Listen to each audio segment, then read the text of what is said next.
ಹೊಸದಿಲ್ಲಿಯಲ್ಲಿರುವ ಐತಿಹಾಸಿಕ ಕೆಂಪುಕೋಟೆ ನನಗೆ ಸೇರಿದ್ದು ಅಂತ ಮಹಿಳೆಯೊಬ್ಬರು ಸುಪ್ರೀಂ ಕೋರ್ಟ್ಗೆ ಅರ್ಜಿಯನ್ನು ಸಲ್ಲಿಸಿದ್ದು ಆ ಮಹಿಳೆಗೆ ಕೋರ್ಟ್ ಖಾರವಾಗಿ ಪ್ರಶ್ನೆ ಮಾಡಿದೆ.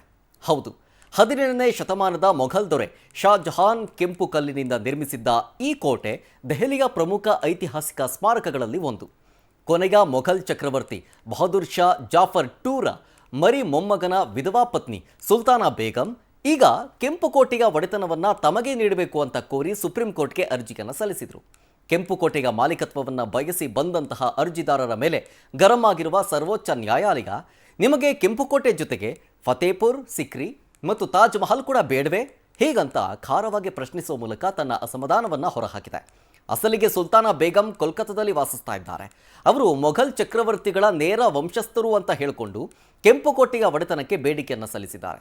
ಹೀಗೆ 2021ರಲ್ಲಿ ಇದೇ ವಿಚಾರವಾಗಿ ದೆಹಲಿ ಹೈಕೋರ್ಟ್ನಲ್ಲಿ ಸುಲ್ತಾನಾ ಬೇಗಂ ಅರ್ಜಿಯನ್ನು ಸಲ್ಲಿಸಿದ್ರು. ಅಲ್ಲಿ ತಿರಸ್ಕರಿಸಿದ ಬೆನ್ನಲ್ಲೇ ಸುಪ್ರೀಂ ಕೋರ್ಟ್ಗೆ ಅರ್ಜಿಯನ್ನು ಹಾಕಿದ್ರು.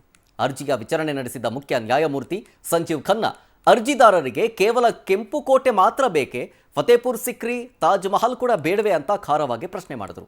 ಸುಲ್ತಾನಾ ಬೇಗಂ ಕೋರಿಕೆಯನ್ನ ತಪ್ಪಾದ ಕಲ್ಪನೆ ಅಂತ ಹೇಳುವ ಮೂಲಕ ಸುಪ್ರೀಂ ಕೋರ್ಟ್ ಅವರ ಅರ್ಜಿಯನ್ನ ತಿರಸ್ಕರಿಸಿತು.